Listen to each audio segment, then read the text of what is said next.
中天晨报，我是孙英玲。Good morning to our viewers around the world.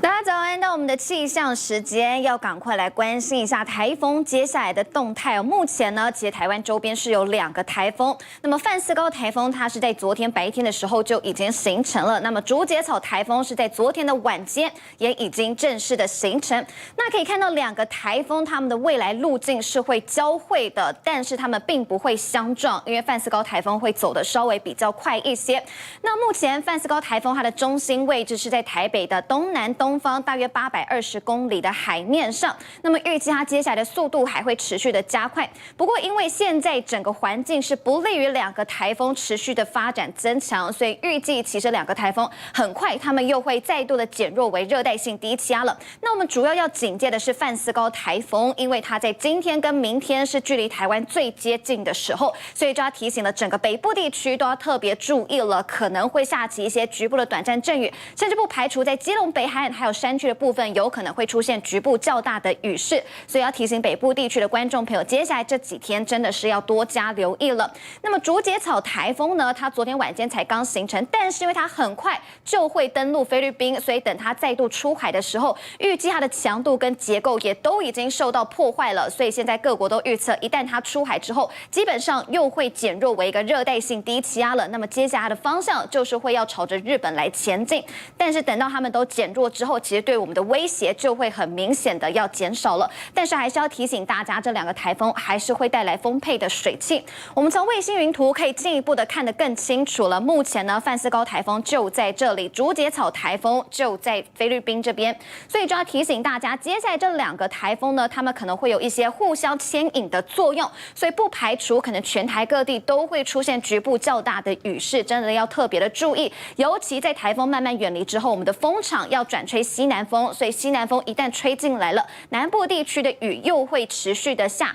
而且从24号到27号这段期间呢，我们适逢的是年度大潮，所以我们要提醒所有低洼地区都要特别注意了，可能会发生海水倒灌的情形，尤其是在沿海地区，真的要特别的注意了，因为这2个台风它们也会带来蛮丰沛的水汽。那北部地区可以看到，范斯高台风的外围环流云系已经开始渐渐的在影响了。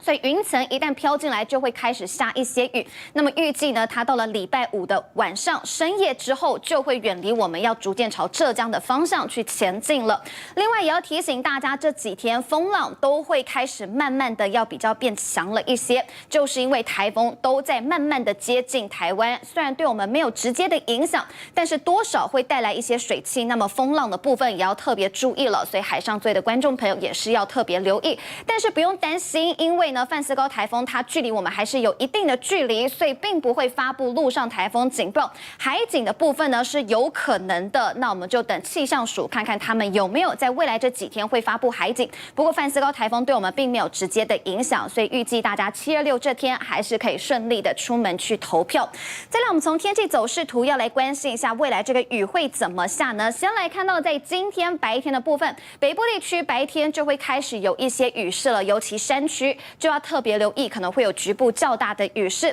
另外要提醒的是，中南部的山区今天中午过后都是有机会下起午后雷阵雨的，所以大家尽量不要前往山区活动了，因为连日来的好雨，再加上接下来还会继续的下雨，山区的确就会有一些土石松动崩落的情况，会比较危险一些。那么从今天晚上一路到礼拜5呢，可以看到北部地区的雨势就会开始要慢慢的增强了，尤其我们可以看到在北部地区这个降雨的部分已经转为绿色了，代表这个雨势会慢慢的变强。那主要就是受到了范斯高台风的外围环流影响。那么中南部地区呢，就是云层飘进来的时候会稍微有一些局部的短暂阵雨，但是降雨主要还是以午后雷阵雨为主。那么到了礼拜5晚上深夜的时候，台风就开始远离我们了。那要提醒大家，到了周休假期，我们的风场要转吹的是偏西南风，所以西南风一吹上来，整个西南部地区就会开始下雨了，而且不排除数，可能会有局部的短暂阵雨或者是局部雷雨的情况。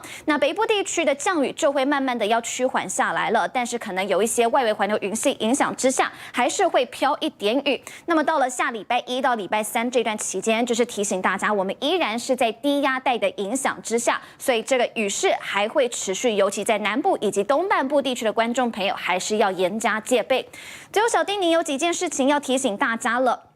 今天因为我们的风场是转吹比较偏北风，再加上了台风外围环流云系的影响，所以从今天开始，北部地区的水汽会很明显的增加。另外要提醒，基隆、北海岸还有在宜兰的沿海地区，可能都会有局部较大的雨势，所以要提醒整个北部地区的观众朋友，接下来这几天外出都是要记得携带雨具出门。以上就这一节气象资讯，让您出门上班上课穿衣服有参考。